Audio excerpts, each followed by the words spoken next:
بوالديه ولم يكن جبارا عصيا وسلام عليه يوم ولد ويوم يموت ويوم يبعث حيا واذكر في الكتاب مريم إذ انتبذت من أهلها مكانا شرقيا فاتخذت من دونهم حجابا فأرسلنا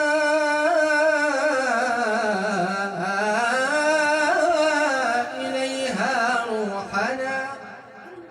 فتمثل لها بشرا سويا قالت إني أعوذ بالرحمن منك إن كنت تقيا قال إنما أنا رسول ربك ليهب لك غلاما زكيا قالت أنى يكون لي غلام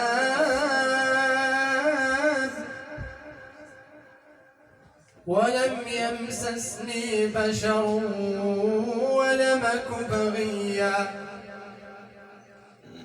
قال كذلك قال ربك هو علي هين ولنجعله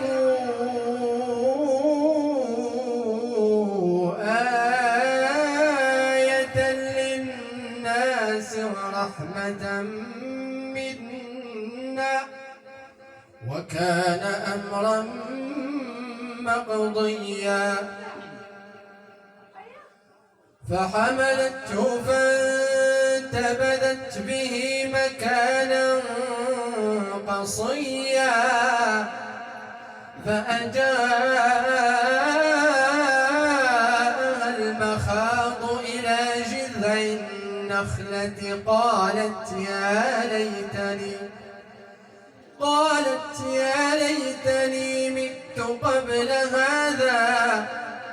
قالت يا ليتني مت قبل هذا وكنت نسيا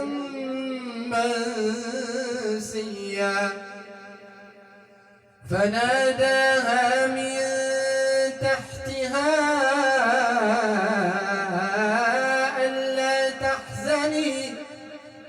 ألا تحزني قد جعل ربك تحتك سريا وهزي إليك بجذع النخلة تساقط عليك رطبا جنيا فكلي واشربي وقري عينا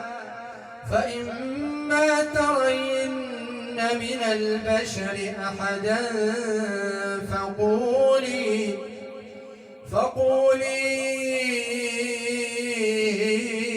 إني نذرت للرحمن صوما فلنكلم اليوم إنسيا فأتت به قومها تحمله قالوا يا مريم لقد جئت شيئا فريا يا أخت هارون ما كان أبوك امرأ سوء وما كانت أمك بغيا فأشارت إليه قالوا كيف نكلم من كان في المهد صبيا قال إني عبد الله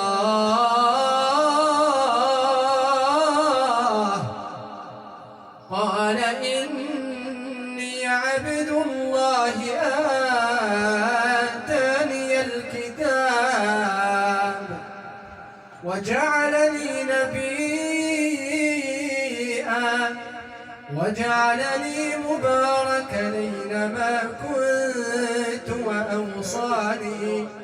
وأوصاني بالصلاة والزكاة ما دمت حيا وبرا بوالدتي ولم يجعلني جبارا شقيا والسلام علي يوم ولدت ويوم أموت ويوم أبعث حيا. صدق الله العظيم.